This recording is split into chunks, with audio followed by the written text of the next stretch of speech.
Idris alaihi salatu wassalam disebutkan dalam Al-Quran. Allah subhanahu wa ta'ala berfirman dalam surah Maryam, "Wadhkur fil kitabi Idrisa innahu kana siddiqan nabiyya." Ceritakan wahai Muhammad, fil kitabi Idris, di dalam Alkitab Al-Quran ini tentang kisah Idris alaihi salatu wassalam. Innahu kana siddiqan nabiyya.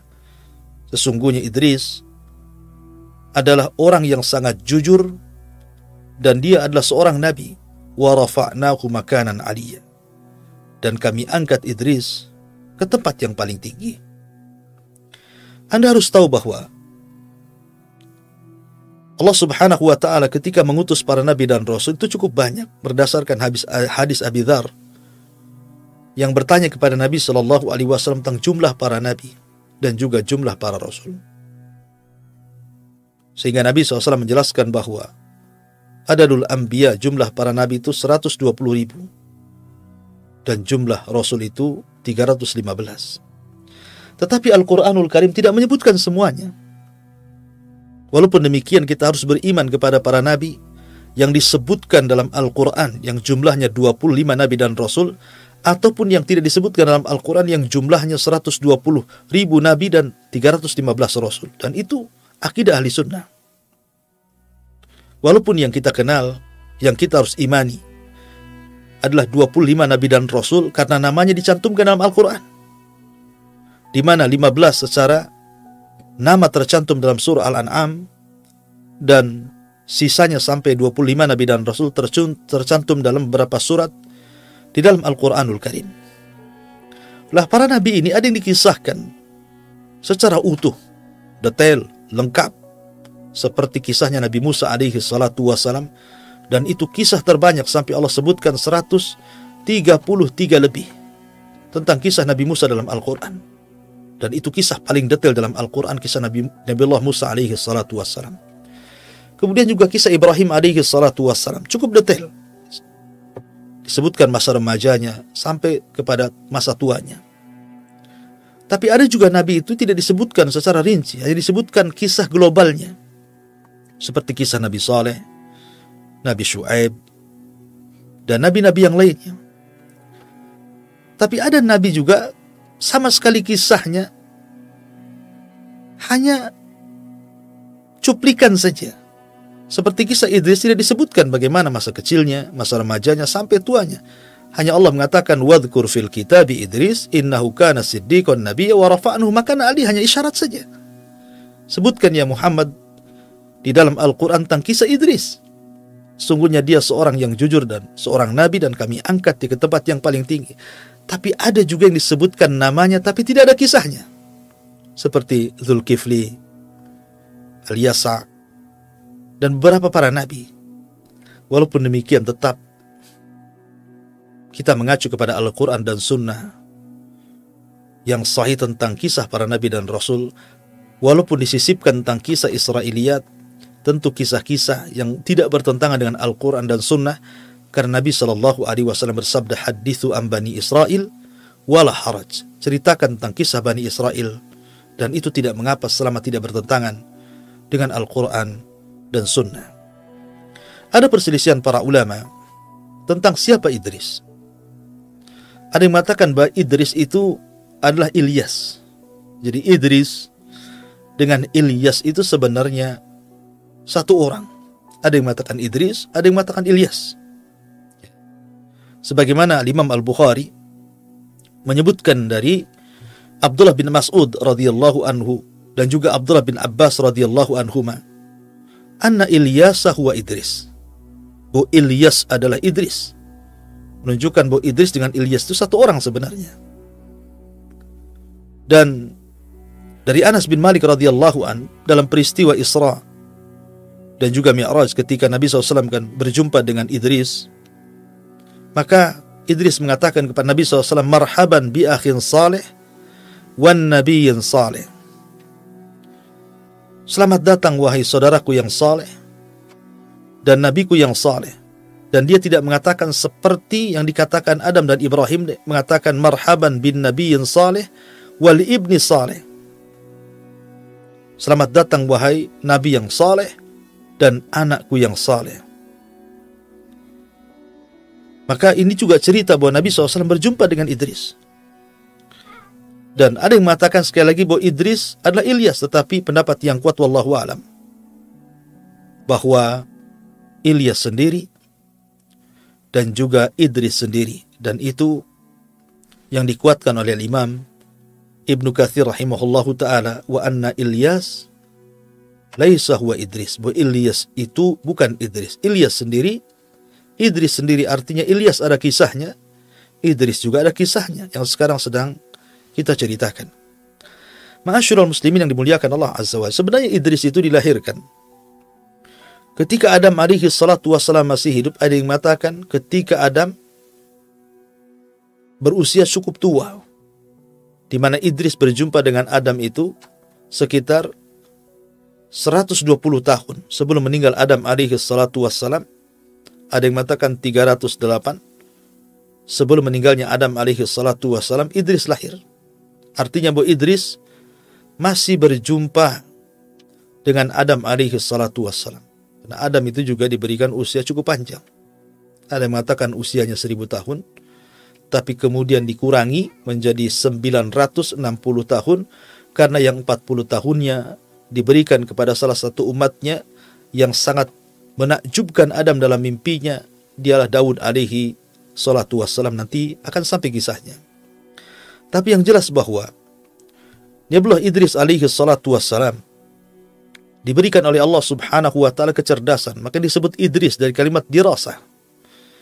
Karena di antara keistimewaan daripada Idris alaihi salatu wassalam, di mana dia awal man khatta bil qalam, bahwa dia adalah nabi yang pertama kali mencatat dengan pena.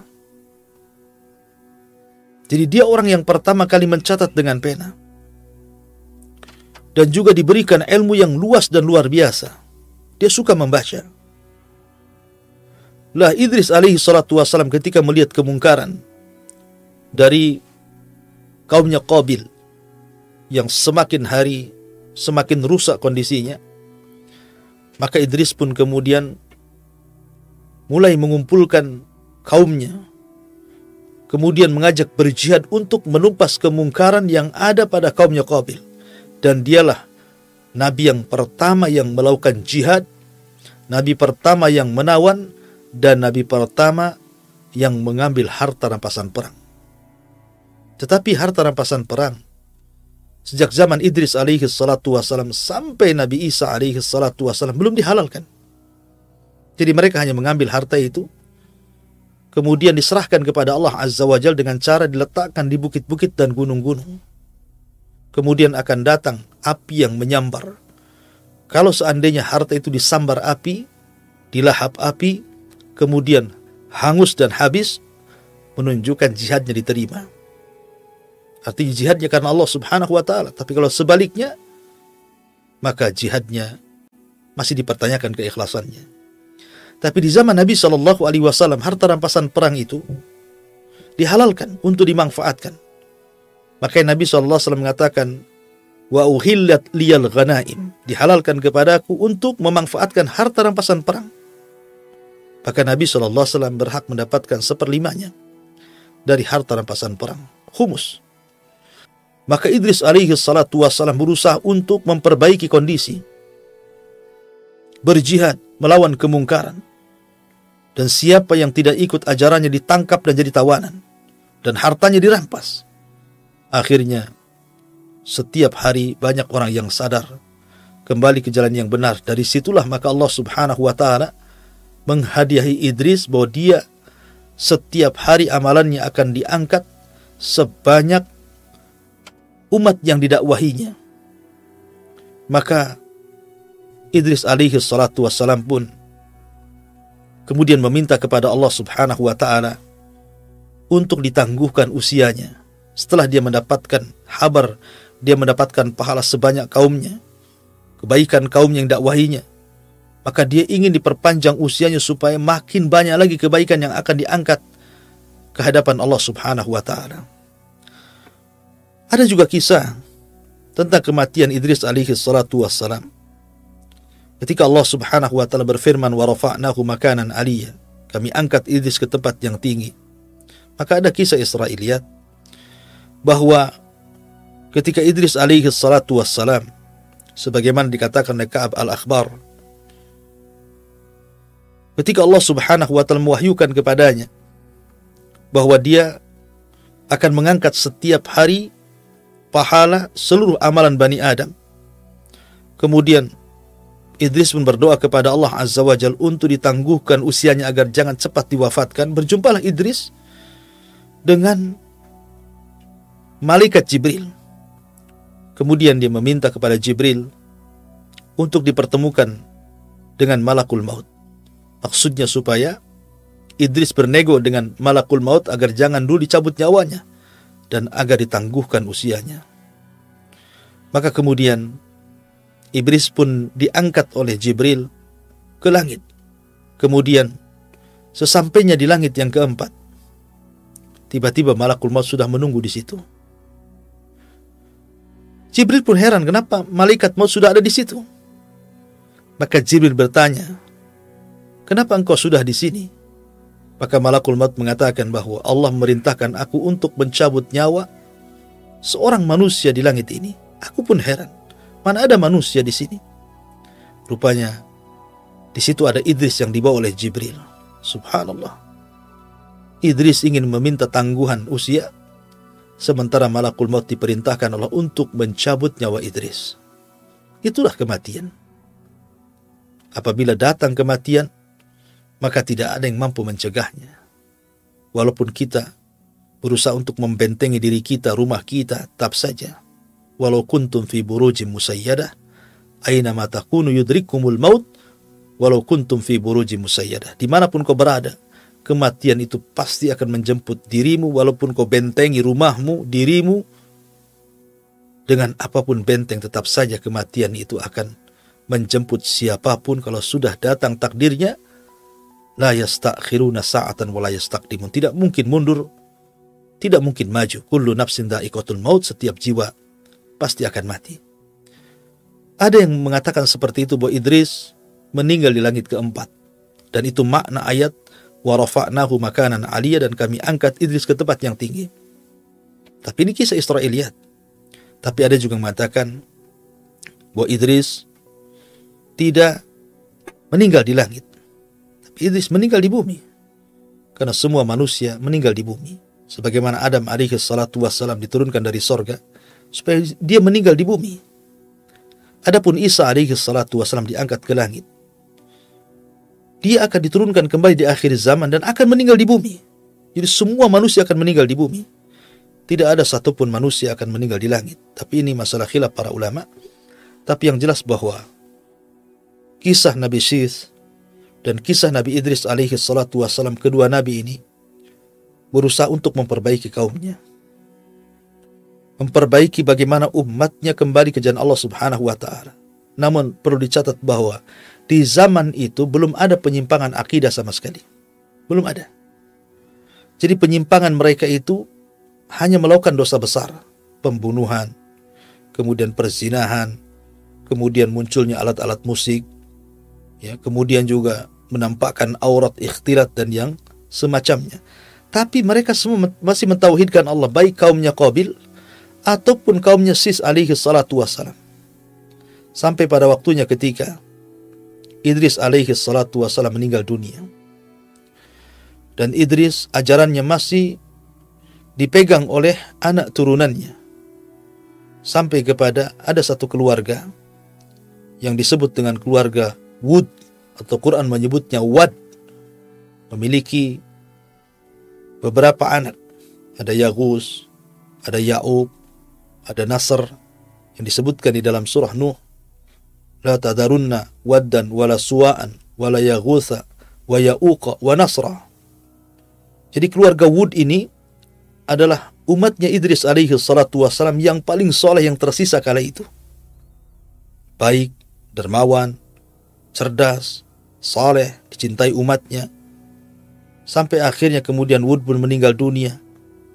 kemudian digantikan oleh Yaghus, digantikan oleh Ya'uq, digantikan oleh Nasr. Akhirnya semua anak-anaknya juga meninggal dunia, sehingga hilanglah qudwah, hilanglah percontohan yang baik. Mulailah akhirnya syaitan datang kembali, membisikkan kepada generasi pertama yang merupakan murid-muridnya keluarga Wud, dan mengatakan, kenapa kalian tidak membuat patung? Ambil batu, kemudian pahat, buat semacam berhala, ya, gambarlah mereka supaya kalian diingatkan dengan kebaikannya. Maka mulailah generasi pertama mereka membuat patung, dan inilah pembuatan patung pertama, tapi belum disembah. Kemudian datang generasi kedua. Kata syaitan, kenapa kalian tidak memproduksi banyak-banyak? Letakkan di rumah-rumah kalian, supaya tidak ada satu rumah pun kecuali ada patungnya orang saleh. Buatlah patung yang sedang sujud, yang sedang ruku, yang sedang bersedekah, supaya kalian terangsang untuk melakukan ibadah. Sampai datang generasi ketiga, keempat yang tidak mengetahui kenapa generasi pertama buat patung. Akhirnya kemudian setan pun mendatangi mereka dan mengatakan, aku hidup di zaman bapak dan kakek kalian, sesungguhnya mereka membuat patung ini agar kalian menyembahnya. Maka terjadilah kesyirikan pertama setelah Idris alaihi salatu wassalam, itu pun setelah asyratu qurun, setelah 1000 tahun dari zaman Adam alaihi salatu wassalam, sampai akhirnya diutus kepada mereka seorang nabi yang merupakan rasul pertama di dunia, Nabi Nuh alaihi salatu wassalam. Dan nanti akan kisahnya, karena Nuh ini cukup panjang kisahnya. Jadi terjadinya kesyirikan itu setelah 1000 tahun. Ya, setelah Idris alaihi salatu wassalam meninggal dunia, kemudian muncul murid-muridnya memiliki murid-muridnya lagi, sampai akhirnya kepada keluarga Wud. Lah inilah orang soleh terakhir yang meninggal, yang akhirnya kemudian dibuat patung dan berhala, kemudian generasi setelahnya menyembahnya. Dan inilah kesyirikan pertama yang terjadi di alam semesta, sampai diutus kepada mereka Nabi Allah Nuh alaihi salatu wassalam.